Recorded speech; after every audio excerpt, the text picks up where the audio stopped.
सबसे पहली बात तो ये है, ओशो की एक कहानी जो सर्वाधिक प्यारी लगी मुझे और जो सबसे पहले हर साधक को सुननी चाहिए, वो कहानी है चीन में एक चित्रकार हुआ।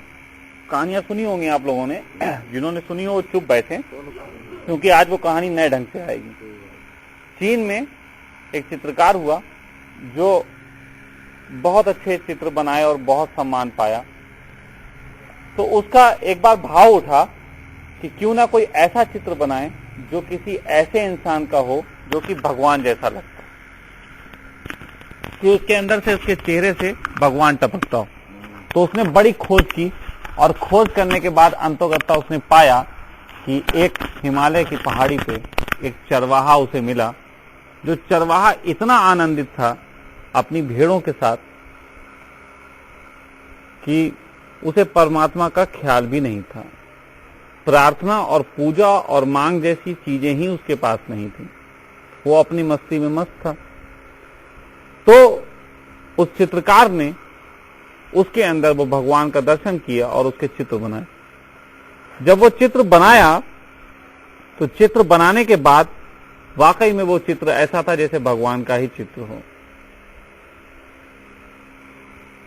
वो चित्र पूरी दुनिया में फेमस हुआ। चित्रकार बूढ़ा हो गया, 20-25 साल गुजर गए और उसके बाद उसके मन में भाव आया कि क्यों ना मैं एक ऐसा चित्र बनाऊं जो किसी शैतान का हो। तो जब शैतान का चित्र बनाने का ख्याल आया तो उसने फिर खोज शुरू की और खोज कर करके वो एक जेल में उसे एक कैदी मिला जिसने कई बच्चों की नशस्त्र हत्या की थी। क्रूर, चेहरे पे जैसे नरक के देवता का। तो उसने उसके चित्र बनाने के लिए बात की तो वो राजी भी नहीं हुआ। बड़ा मुश्किल से उसको बांध बूंद के बैठाल के उसका चित्र बनाया गया। जब वो चित्र पूरा हुआ तो उस चित्रकार ने वो चित्र रखा और पहले जो चित्र बनाया था भगवान का वो भी वहां रखा और दोनों चित्रों की मैचिंग करने लगा कि दोनों ही अपने तल पे कैसे बने। जब वो मैचिंग कर रहा था तो पीछे से किसी के रोने की आवाज आई। जब वो रोने की आवाज आई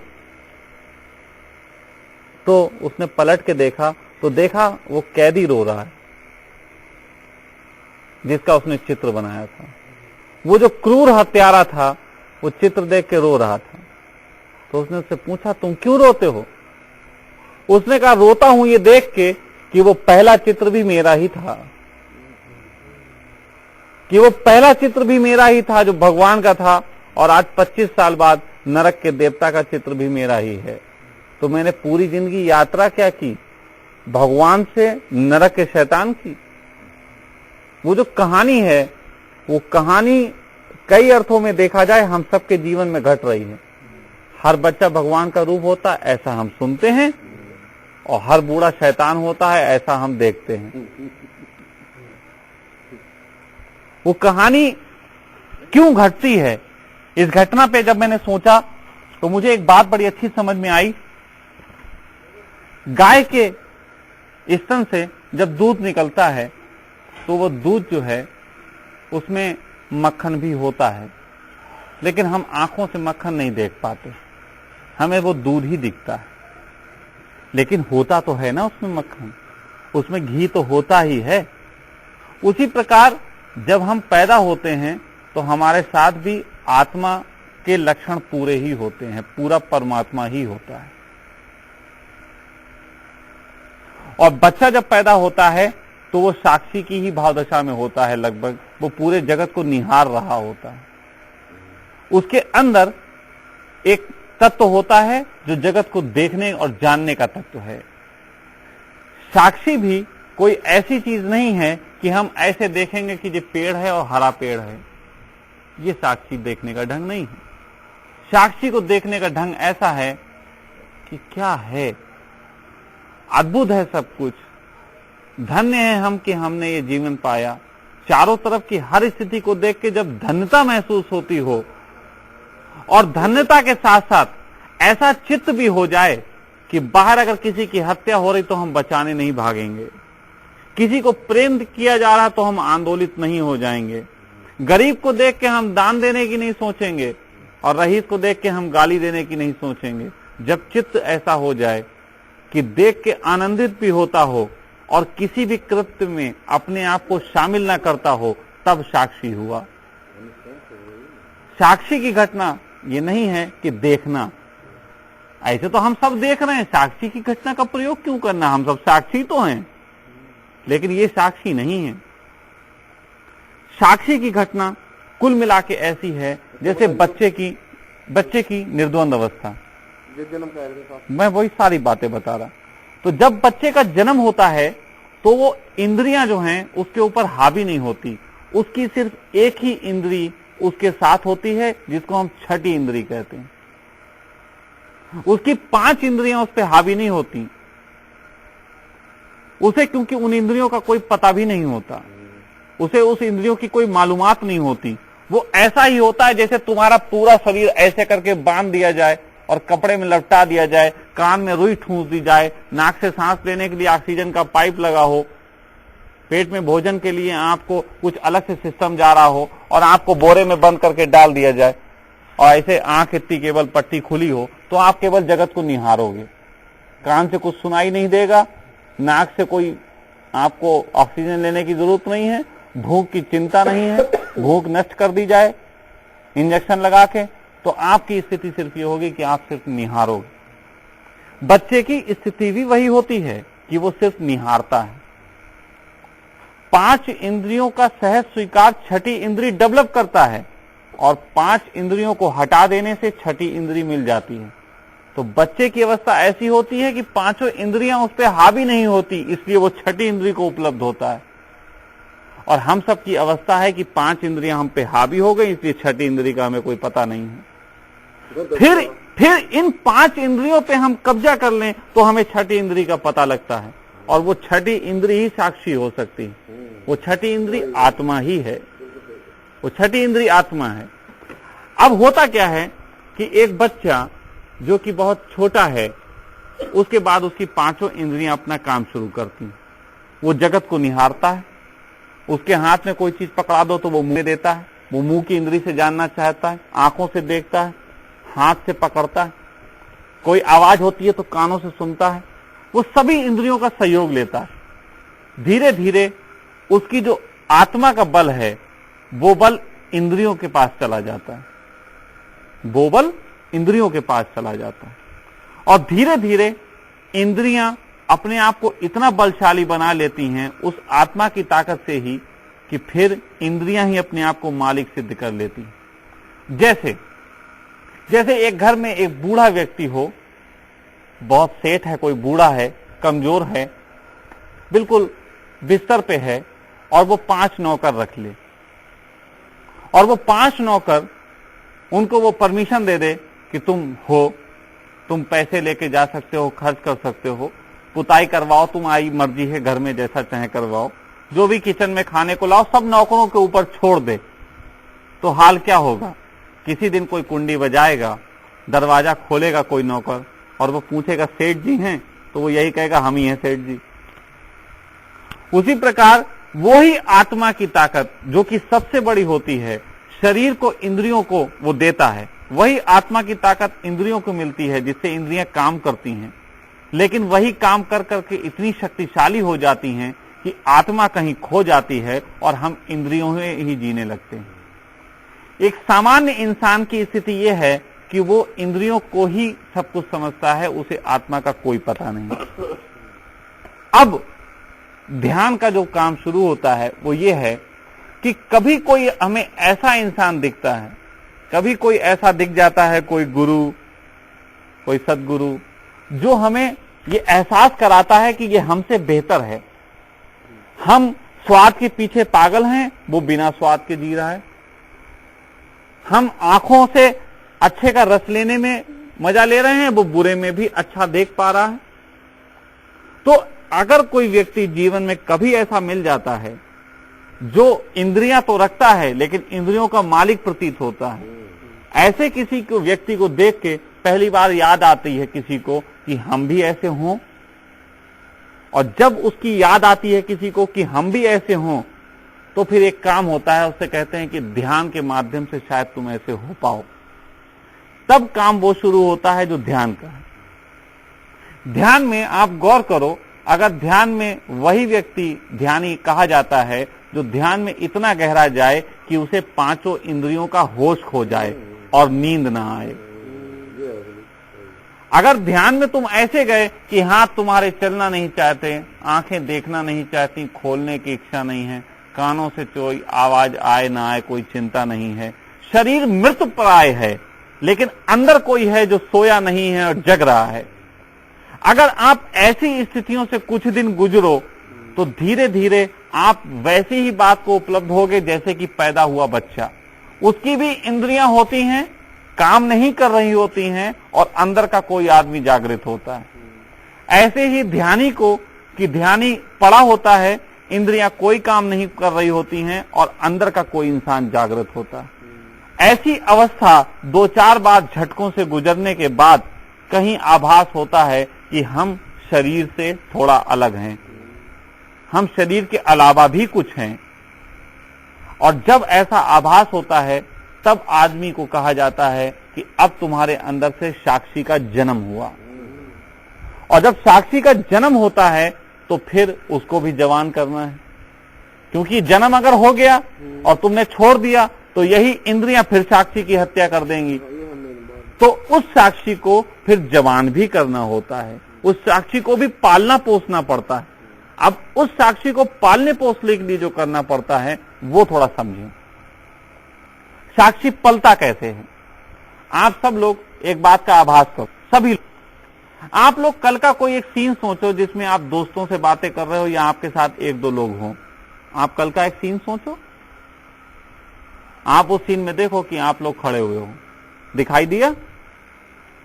आप सब लोगों को कल का वो सीन जिसमें आप अपने मित्र के साथ हो, कोई भी हो, मित्र, शत्रु, दोस्त, घर वाला, उसके साथ सीन देखो तो आपको याद आएगा कि आप दोनों खड़े हो।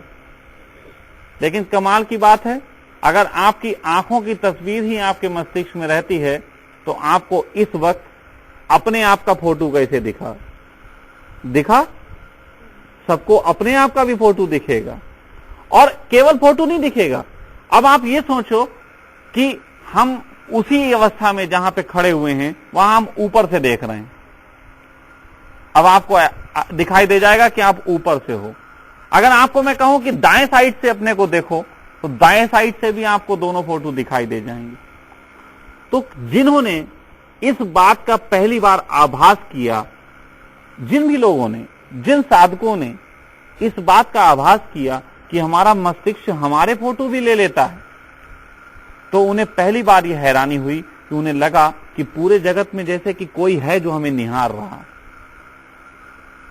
तो साक्षी नहीं कहते कि साक्षी आप अपने बुद्धि से हो, साक्षी कहते हैं ऐसे कि परमात्मा जैसा हमें देखता है, हमें जगत को वैसा ही देखना है। अब हम थोड़ी देर के लिए मान लें कि परमात्मा हमें प्रतिपल देख रहा, प्रतिपल देख ही रहा है, मानने की कोई जरूरत भी नहीं है, वो देख ही रहा। लेकिन गौर की बात देखो, हम पिट रहे होते हैं वो हमें बचाने नहीं आता, हम खुश होते हैं वो नाचने नहीं लगता, हम दुखी होते हैं वो आके आंसू नहीं पोंछता। तो जिस प्रकार परमात्मा हमें मरता देख के भी मौन है, हमें खुश होते देख के भी मौन है और सिर्फ हमें निहार रहा है, उसी प्रकार यदि हम जगत को निहारें और जगत से अपने को जोड़े नहीं। जैसे एक आदमी निकल रहा है, बदबू आई, आदमी नाक बंद कर लेता है, खुशबू आई, सूंघता है। तो कृपया करके ऐसा कर सकता है साक्षी, जो साक्षी की साधना कर रहा है, कि वो सड़क से चले और चलते वक्त बदबू आए तो भी उसे कुछ ना हो, और कम से कम अगर नाक को बदबू भी लगे तो एक काम तो मालिक होने के नाते किया जा सकता है कि तुम नाक बंद नहीं करोगे। बदबू बहुत बार सूंघ ली, बहुत बार काका पात गया, हमको कोई परेशानी थोड़ी ना हो, नाक में आई और चली गई। लेकिन वो जो बात है कि हमारा नाक पे रखना, हमें कहीं ना कहीं एक इंद्रिय को दबाने के लिए दूसरी इंद्रिय का सपोर्ट लेना होता है, और इसी में इंद्रियां हमारी मालिक हो जाती हैं। इसीलिए अगर हम इंद्रियों का सपोर्ट हटा दें, नाक से कहें तेरा काम तो तू करती हो, हम साली बीच में नहीं आते।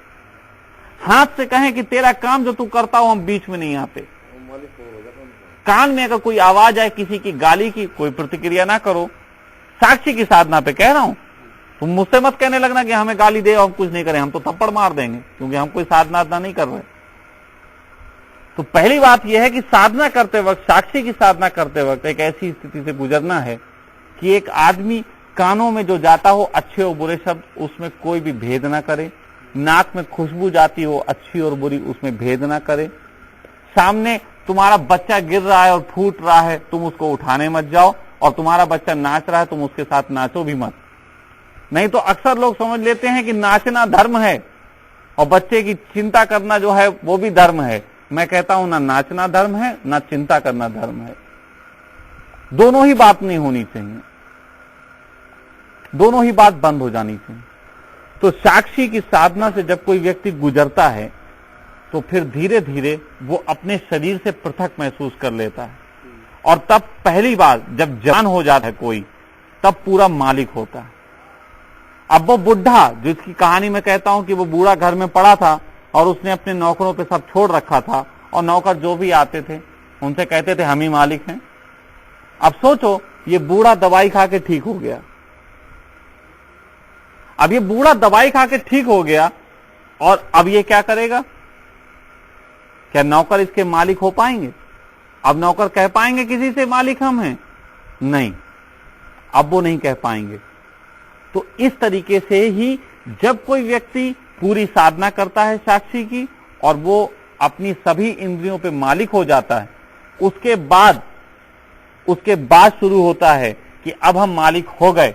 तो एक तो तरकीब यह है कि इतने ज्यादा मालिक हो जाओ कि ऐसे करके तोड़ो और फिर चले जाओ, अब मौत को गए।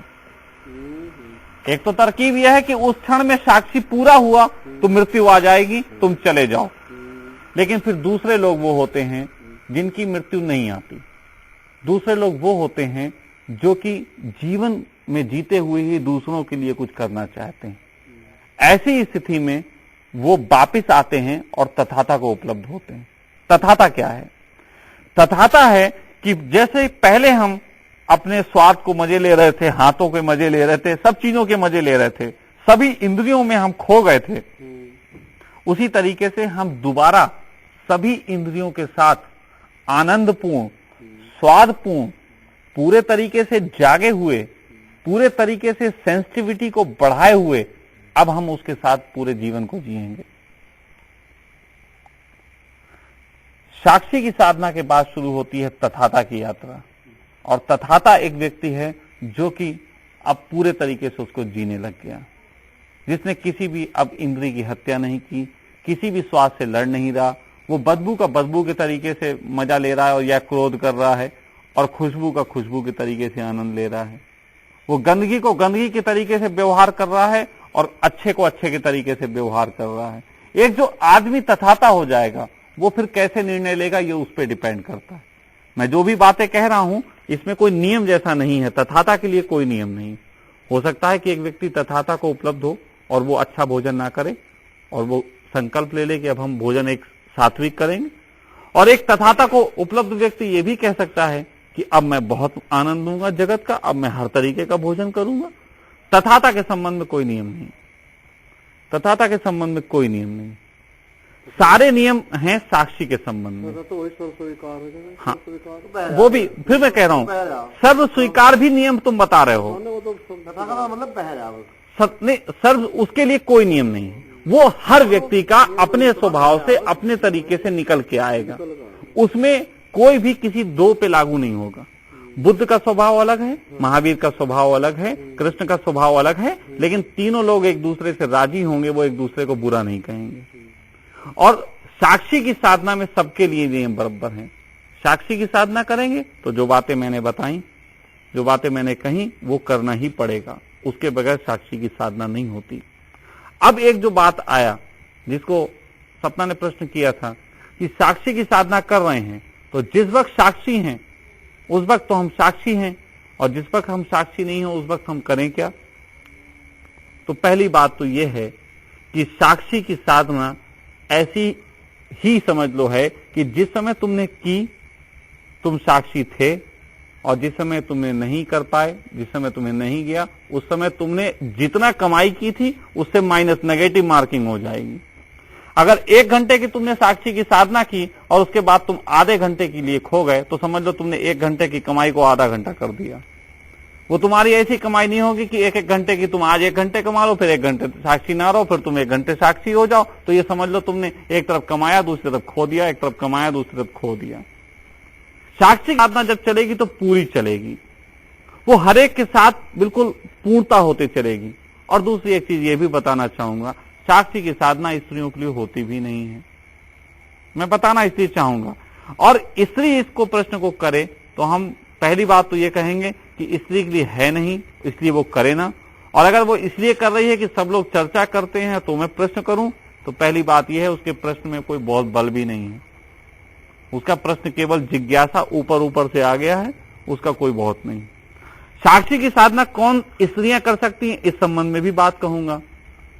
पहली बात तो यह है कि स्त्रियों के लिए है नहीं, लेकिन दूसरी बात यह है कि कुछ स्त्रियों के लिए है। मैं कह सकता हूं कोई स्त्री अगर बांझ हो तो साक्षी की साधना कर सकती है। बांझ का अर्थ यह है जिसके पास अंडा ही नहीं बनता, जिसका मेंसेल ही नहीं होता। तो जिसके पास अंडा नहीं है और जिसके पास मेंसेल नहीं है, उसके पास स्त्री का विचार ही नहीं होगा, क्योंकि स्त्री का विचार जो है वो योनि के साथ ही होता है। और योनि भी वही परिपूर्ण है जो कि गर्भ हो, जिसके पास मातृत्व हो, जिसके पास मां बनने के लिए नेचर ने कुछ दिया हो। क्योंकि नेचर जब मां बनने के लिए देता है तो उस प्रकार का भाव भी देता है। तो बांझ स्त्रियां जिनके पास मातृत्व का विचार नहीं है, वो इस ऋण को उपलब्ध नहीं है, और वो स्त्रियां साक्षी की साधना कर सकती हैं।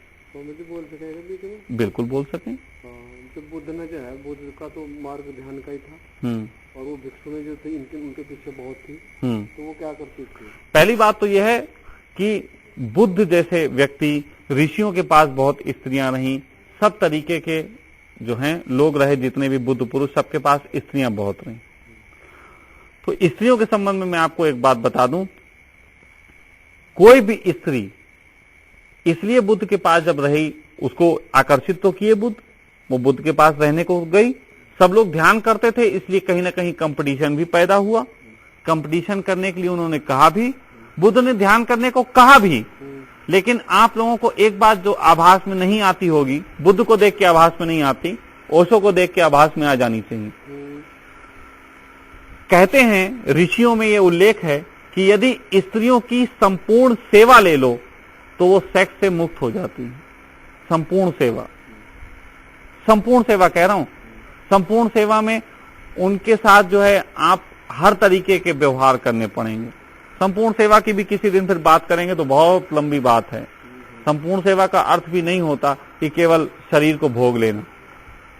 एक लड़का है हमारे शहर में, इंद्रजीत नाम है उसका, उसको एक लड़की से प्रेम, लेकिन शरीर वाला प्रेम, वो प्रेम हुआ। अब वो स्त्री के पास उस लड़की के पास जाता था, सेक्स करता था और अपने जीता था। मेरे साथ वो रहा करता था, मुझे प्रेम करता था, मुझे भी अच्छा लगता था, मुझे भी वो लड़का पसंद था। लेकिन मुझे ये नहीं पसंद था कि एक लड़का एक लड़की के पास केवल शरीर की भावदशा से जाए। तो मैंने एक काम किया, वो कहता था कि वो लड़की बहुत सेक्सुअल है, बहुत ज्यादा सेक्सुअल है, बहुत ज्यादा आनंद देती है, लेकिन उसने प्रेम का आनंद नहीं जाना था।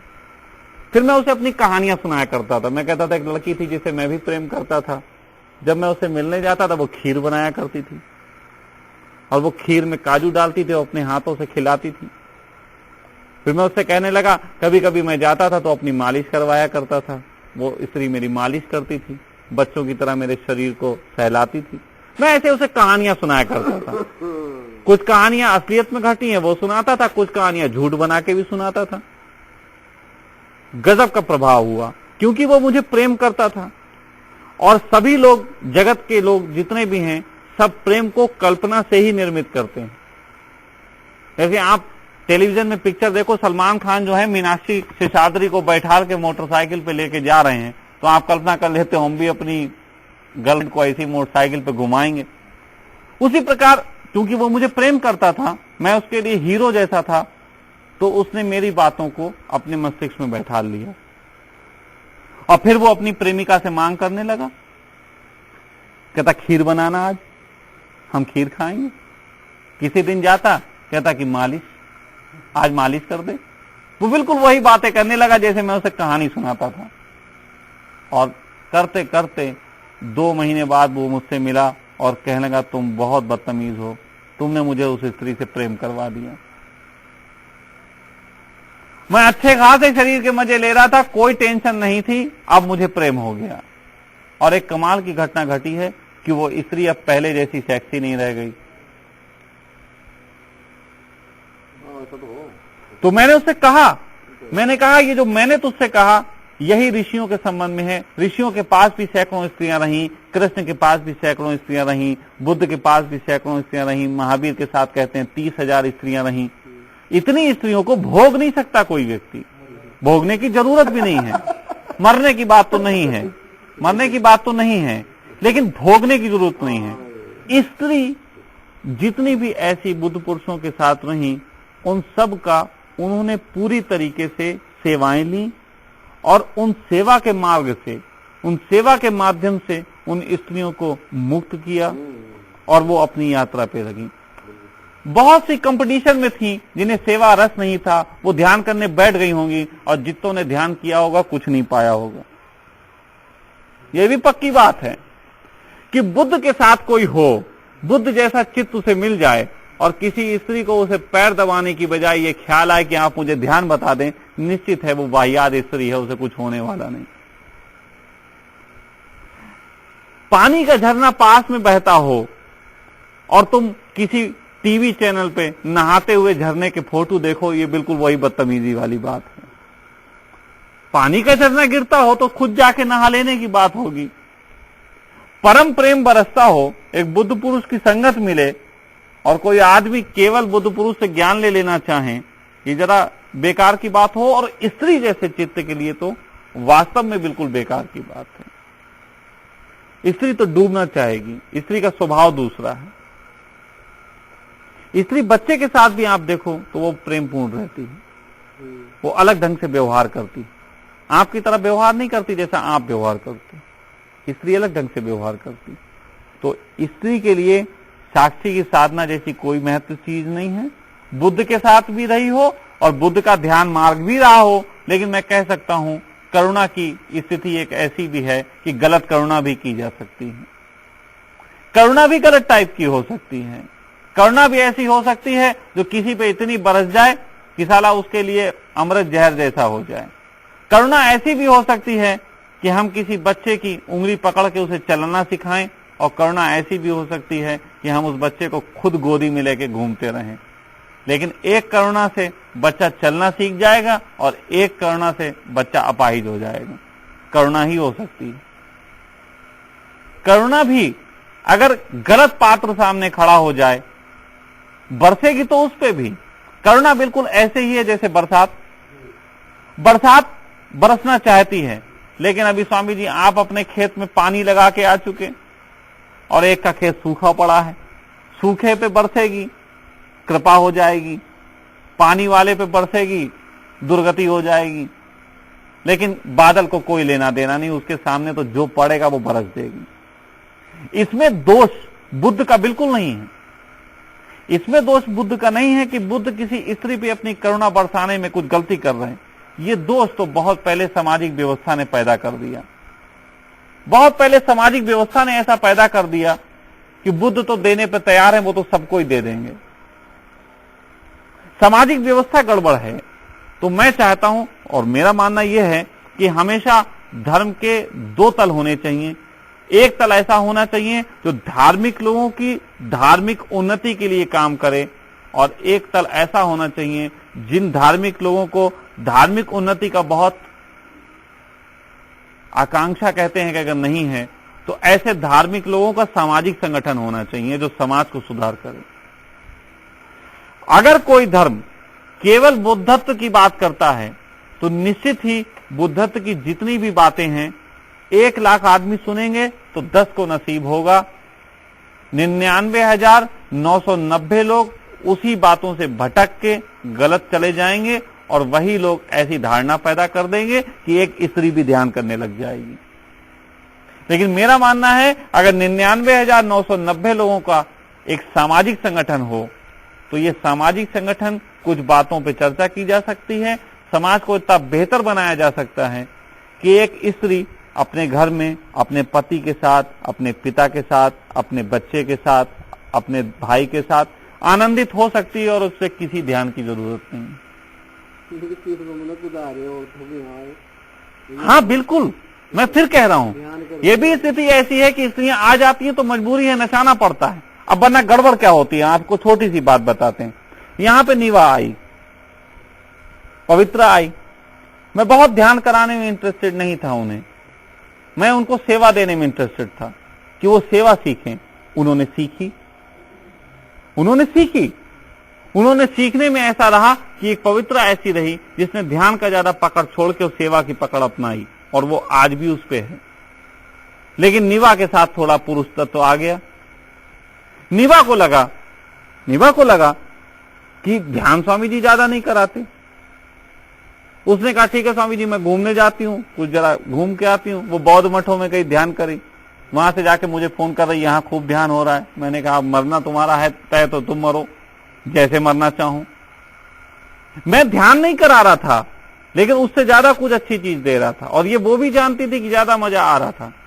लेकिन दिमाग में अगर फितूर बड़ा हो ध्यान का और वो ना मिल रहा हो तो उस फितूर की हत्या हो रही होती, फिर आदमी भाग जाता है। फिलहाल अंतिम सूचना ये है कि आज से 1 हफ्ते पहले निवा एक मेहर बाबा हैं, उनके आश्रम में है और वहां मेहर बाबा के आश्रम में मेहर बाबा के फोटो को पूजा जाता है, क्योंकि मरने के बाद तो उनके साथ चूतियापा शुरू हो गया। पूजा पाठ होती है आत्मा की शांति के लिए, तो वो आत्मा की शांति के लिए पूजा पाठ शुरू कर दी है उसने। और पवित्रा को भी संदेश दिया था कि मेहर बाबा का एक फोटो डाउनलोड कर लो इंटरनेट से और वहां शाम को 2 अगरबत्ती जला के एक पूजा है वो किया करना। समझो बात को, वो अपना अहंकार ही उसको इस गति पे ले गया। लेकिन फिर समझो ये भी एक थोड़ी अच्छी बात है, कहीं ना कहीं कोई स्वाद जाना था उसने। वो जो थोड़ी देर के लिए मस्ती आई थी, फिर भटकाव आया, भटकाव करके वो इतना भटकी कि अब फिर पूजा पाठ पे उतर आई, जिसको बहुत पीछे छोड़ दिया। लेकिन अब पूजा पाठ से आप लोगों को लग रहा होगा बड़ा गलत हो गया, आप लोगों को अभी सब सोच रहे होगे बड़ा गलत हुआ, लेकिन इससे भी हित हुआ। वो पूजा पाठ से उसके अंदर एक स्त्रैण जन्मेगा और वो स्त्रैण सेवा सीखेगा और वो सेवा सीख के ही वो वहां पे आ पाएगी जहां पे मैं कहता हूं कि एक स्त्री सेवा में आनंदित हो सकती है। कभी भूल के ये मत सोच लेना कि एक आदमी यात्रा करता है तो ऐसी स्थिति पे पहुंचा जैसी वो पहले करता था तो वो भटक गया। ऐसा भी हो सकता है वो सुधर जाए, लेकिन हर जगह ये संभव नहीं है। बहुत लोग कहें कि ठीक है स्वामी जी, कल से हम भी राम पे फिर घंटा बजाते हैं जाके तो हम सुधर गए। ऐसी कोई ढोंग करके नहीं होगा। एक लंबी जर्नी करने के बाद ऐसा हो सकता है कि एक बहुत अच्छी स्थिति का सन्यासी भी मंदिर में जाकर घंटा बजा रहा हो, बहुत मस्त हो। जैसे मैं था, पहले मैं पूजा करता था माता की, नंगे पैर भी जाता था पूर्णागिरी के मंदिर, पैर में छाले पड़ जाते थे। फिर कुछ दिनों बाद लगा कि मूर्ता का कृत्य है। फिर खोज शुरू हुई तो ओशो मिल गए। ओशो मिले तो हमें डायनेमिक करा, हमें डायनेमिक लगा क्या महान कृत्य है, बाकी सब बेवकूफी के कृत्य हैं। एक दिन हम बैठे हुए पूजा करने वालों को देख रहे थे, हमारे घर में सब हमारी माँ बहनें सब पूजा कर रही थी, तो हम उन्हें कह रहे थे क्या बेवकूफ है। तभी अचानक ऐसा लगा कि हम गलत हैं। हमने कहा हमारे इनमें और डायनेमिक में कोई बहुत फर्क नहीं है। हम डायनेमिक में उछल कूद रहे हैं, जो यहाँ उछल कूद रहे हैं, ना हमको कुछ असली पता है, दूसरे ने बता दिया हम डायनेमिक करने लगे, ना इनको कुछ पता है। लेकिन फिर एक और बात हुई, मैंने भी वो पूजा की, लेकिन वो पूजा इस ढंग से नहीं की कि कोई मांग है। फिर परिवर्तन इतना आ गया था कि जैसे डायनेमिक में हम नाच रहे थे, वैसे उनकी पूजा में उनके ही बोल बोल के हम करने लगे और हमें डायनेमिक जैसा ही मजा आ गया। तो हो सकता है एक आदमी समझ से भरे तो सब कृत्य कर ले, जिसको मैंने साक्षी की साधना में कहा कि एक आदमी साक्षी की साधना जब करेगा तो अंत में फिर वो सब कुछ करेगा, लेकिन अंतर इतना होगा, पहले वो बेहोश था, बाद में होश है, बस इतना ही अंतर है। इसी अंतर को जो समझ ले वही आदमी जो है वो धार्मिक हो सकता है। जो अंतर को नहीं समझता वो फिर गड़बड़ ही होने वाला, उसे कुछ नहीं होने वाला। बस